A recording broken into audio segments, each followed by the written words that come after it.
पठान के सुसर ने पठान से पूछा, गुल खान इतना बताओ कि 12 साल में 12 बच्चे, ये क्या मजाक है मेरी बेटी के साथ। पठान बोला, चाचा मैं गरीब जरूर हूँ लेकिन आपसे वादा किया था कि आपकी बेटी को कभी खाली पेट नहीं रहने दूंगा। शराबी रोड पर पड़ा था। पुलिसमैन, इतनी क्यों पी रखी है? शराबी, मजबूरी थी सर। पुलिसमैन, क्या मजबूरी थी? शराबी, बोतल का ढक्कन गुम हो गया था। एक आदमी तलवार लिए मस्जिद में आया और आवाज लगाई, आप में कोई सच्चा मुसलमान है? एक बुजुर्ग बोले, मैं हूँ। आदमी इनको बाहर ले गया और इसके कदमों में बकरा ज़िबा किया। फिर मस्जिद में गया, तलवार से खून टपक रहा था। लोग घबरा गए। वो बोला, और कोई सच्चा मुसलमान है? किसी ने आवाज लगाई, मौलवी साहब हैं। मौलवी गुस्से से बोला, बकवास कर रहा है कमीने, मैं तो ऐलान करवाने आया था कि परसों से केबल नहीं आ रही। शोहर, मैं तंग आ गया हूँ, तुम हमेशा मेरा घर, मेरी कार, मेरा मेरा करती रहती हो, कभी हमारा भी कहा करो। अब अलमारी में क्या ढूंढ रही हो? बीवी, हमारा दुपट्टा। पठान रोटी के ऊपर रोटी रख कर खा रहा था। बीवी बोली, खान 2 रोटी एक साथ क्यों खा रहे हो? पठान ने कहा, बेवकूफ का बच्चा, हम शौक से नहीं खा रहे, तबीयत खराब है, डॉक्टर ने कहा है कि कुछ दिन डबल रोटी खाओ। शाबाश। बखिदमत जनाब हेडमास्टर साहब, गवर्नमेंट हाई स्कूल। जनाबे आली, बात यह है कि मेरे अब्बू ने मुझे फीस के लिए 500 रुपए दिए थे। 100 रुपए की दोस्तों के साथ फिल्म देख ली, 150 रुपए की बोतल और समोसे खा लिए, 50 रुपए का आपकी बेटी को इजी लोड करवा दिया, 200 रुपए इंग्लिश वाली मिस पर शर्त हार गया। मैं समझता था कि उनका सिर्फ रियाजी वाले सर के साथ चक्कर है, पर उनका तो आपके साथ भी चक्कर है। अब आपके पास 2 ही रास्ते हैं, या तो मेरी फीस माफ या आपका राज फाश। आपका फरमाबरदार शागिर्द पप्पू लंगोटिया। एक नया सराइकी शादीशुदा जोड़ा पार्क में बैठा चिप्स खा रहा था। आंखों में आंखें डाले लड़की शर्मा के बोली, तुसा मेरे को इतने गौर नाल क्यों ढेंदे पे हो? लड़का, मरे थोड़े थोड़े खा, सारी दबी बनी है। एक लड़का इम्तिहान में फेल हो गया तो इसके बाप ने कहा, हमसायों की लड़की को देखो, वो क्लास में फर्स्ट आई है। लड़का, उसी को देखता था इसीलिए तो फेल हो गया। बड़ा हरामी हो बेटा। टीचर, खून के अलग अलग ग्रुप्स क्यों होते हैं? पप्पू, ताकि मच्छर एक ही फ्लेवर पी पी कर बोर ना हो जाएं। टीचर, लख दी लानत तेरे, जवाब दे। एक साहब की बीवी फौत हो गई। एक खातून इनसे मिलने आई और बोली, मैं आपकी बीवी की बहुत करीबी सहेली हूँ, क्या मुझे इसकी कोई निशानी मिल सकती है? मर्द ने आंसू भरी आंखें ऊपर उठाकर कहा, क्या मुझसे काम चल जाएगा?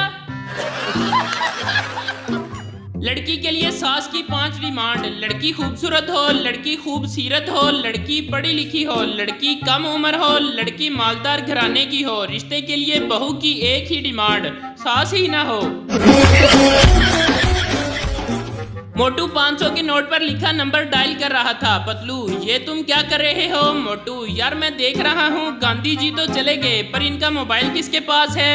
कौन है ये लोग? कहाँ से आते हैं? शोहर और इसकी अहलिया अदालत में तलाक के लिए गए। जज, आपके 3 बच्चे हैं, आप इन्हें कैसे तकसीम करेंगे? इन्होंने तवील बहस की और कहा, ठीक है जनाब, हम अगले साल एक और बच्चे के साथ आएंगे। मजाक यहीं खत्म नहीं होता। 9 माह बाद इनके यहाँ जुड़वा बच्चे पैदा हो गए।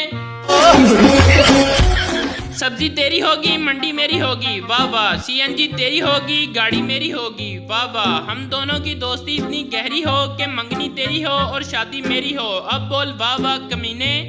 अभी मजा आएगा ना भिड़ो।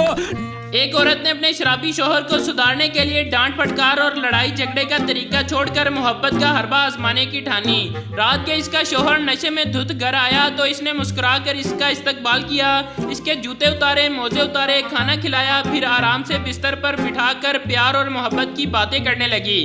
फिर इसने शोहर से कहा, प्यारे अब तुम सो जाओ। शोहर घबरा कर बोला, यहाँ अगर मैं सारी रात यहाँ गुजार कर घर पहुँचा तो मेरी बीवी मुझे कच्चा चबा जाएगी। परे हो, अब मुझे घर जाने दो। भाई मारो मुझे, मारो मारो मुझे, फायर को आग कहते हैं, कोबरा को नाग कहते हैं, गार्डन को बाग कहते हैं और एग्जाम के सामने जो काम ना करे उसको स्टूडेंट का दिमाग कहते हैं।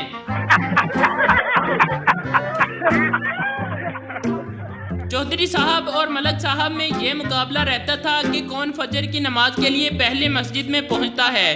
चौधरी साहब हमेशा ही मलक साहब से पहले मस्जिद में होते थे। आखिर एक दिन मलक साहब ने चौधरी साहब से पूछा, तुम कैसे मैनेज कर लेते हो? मैंने तो बहुत दफ़ा कोशिश की लेकिन कभी तुमसे पहले फजर में नहीं पहुंच पाया। चौधरी साहब ने जवाब दिया, मेरी 2 बीवियां हैं जो आपस में एक दूसरे पर सबकत ले जाने में मेरी मदद करती हैं। ये सब उनकी खिदमत और एहसान का नतीजा है। मलक साहब ने भी फैसला किया कि वो 2 शादियां करेंगे और ऐसी कोई मिसाल कायम करेंगे।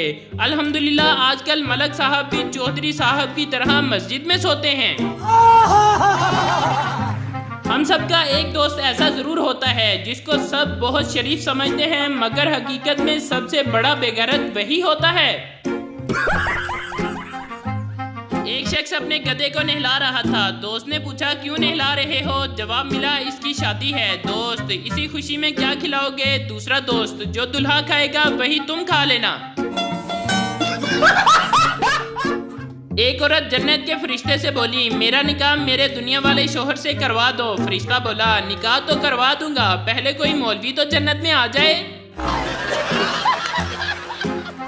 एक अनपढ़ एमपीए को वजीर सेहत बना दिया गया। वजीर बनते ही इसने मीडिया के साथ सरकारी अस्पताल पर छापा मारा। वार्ड में 2 मरीजों को ऑक्सीजन लगी हुई थी जबकि तीसरे मरीज को नहीं लगी थी। वजीर सेहत ने डॉक्टर से पूछा, 2 मरीजों को सीएनजी लगी हुई है, तीसरे को क्यों नहीं लगाई?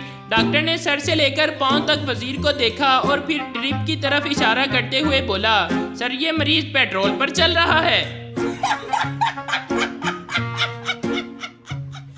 एक आदमी अपने घर के बावर्ची खाने में दाखिल होकर बीवी से पूछने लगा, हमारे 4 बच्चों में से तुम्हें सबसे ज्यादा कौन महबूब है? उसने जवाब दिया, सारे। शोहर ने कहा, तुम्हारा दिल इतना कुशादा कैसे हो सकता है? कहा, ये अल्लाह की तख्लीक है। माँ के दिल में सारे बच्चों के लिए कुशादगी होती है। शोहर ने मुस्कुराकर कहा, अब तुम समझ सकती हो मर्द के दिल में 4 बीवियों की कुशादगी बैक वक़्त कैसे हो सकती है, क्योंकि ये भी अल्लाह की तख्लीक है। नोट, शोहर की नमाज जनाजा का ऐलान फैसलाबाद वाली फूफो के आने के बाद किया जाएगा।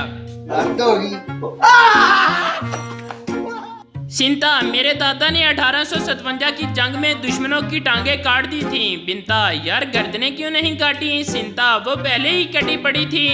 भाई मारो मुझे, मारो मुझे मारो। नानी अम्मा ने मुन्ने से कहा, बेटे जब तुम्हें खांसी आया करे तो मुंह के आगे हाथ रख लिया करो। मुन्ने ने कहा, नानी अम्मा आप फिक्र ना करें, मेरे दांत आपकी तरह नकली नहीं है। एक आदमी सड़क पर कुछ ढूंढ रहा था। एक दूसरे आदमी ने कहा, भाई क्या तलाश कर रहे हो? पहला आदमी बोला, घर में सुई गुम हो गई, उसकी तलाश कर रहा हूँ। दूसरे आदमी ने कहा, सुई तुम्हारे घर में गुम हुई है, अपने घर में तलाश करो। उस आदमी ने जवाब दिया, क्या करूँ, घर में अंधेरा है। फ्रेंड, तुम्हारे अबू कितने साल के हैं? पठान, जितने साल के हम हैं। फ्रेंड, वो कैसे? पठान, ओ यारा जिस दिन हम पैदा हुए उसी दिन तो वो अबू बने थे। शाबाश। टीचर, आप मुझे अपना नाम इंग्लिश में बताओ। Student, madam my name is beautiful red underwear. Teacher, हैं ये कैसा अजीब नाम है? स्टूडेंट, मैडम जी मेरा नाम सुंदरलाल चड्डा है। मैंने चांद से एक दिन कहा, बता मेरा महबूब कैसा है? चांद ने कहा, पहली गल है कि मैं तेरे प्यो दा नौकर नहीं, दूजी गल है कि इन्नी दूरों कुछ नजर नहीं आता, ते तीजी गल है कि एहो जियां बेगैरतियां जमीन ते रखा करो, मैनू विच ना पाया करो। 3 काले दोस्त कहीं जा रहे होते हैं कि रास्ते में इनको एक परी मिलती है। परी तीनों से कहती है कि अपनी अपनी ख्वाहिशात बताओ, मैं सब पूरी कर दूंगी। पहला दोस्त, मुझे गोरा बना दो। परी बना देती है। दूसरा दोस्त, मुझे भी गोरा बना दो। परी इसको भी बना देती है। तीसरे दोस्त की बारी आती है तो वो जोर जोर से हंसने लगता है और कहता है, इन तीनों को वापस काला बना दो। नतीजा, हर दोस्तों के ग्रुप में एक दोस्त कमीना होता है। सुजुकी मेहरान की नीलामी हो रही थी। बोली लगी, 15 लाख, 20 लाख, 40 लाख। आदमी परेशानी में, सब पागल हो गए हैं क्या? इस गाड़ी में ऐसी क्या बात है? सेलमैन, सर इसके 23 एक्सीडेंट हुए हैं और हर बार सिर्फ बीवी ही मरी है। आदमी, मेरी तरफ से 1 crore. Pathaan, I am going का क्या मतलब है? प्रोफेसर, मैं जा रहा हूँ। पठान, ऐसे तो तेरा बाप भी नहीं जा सकता, पहले मतलब बता।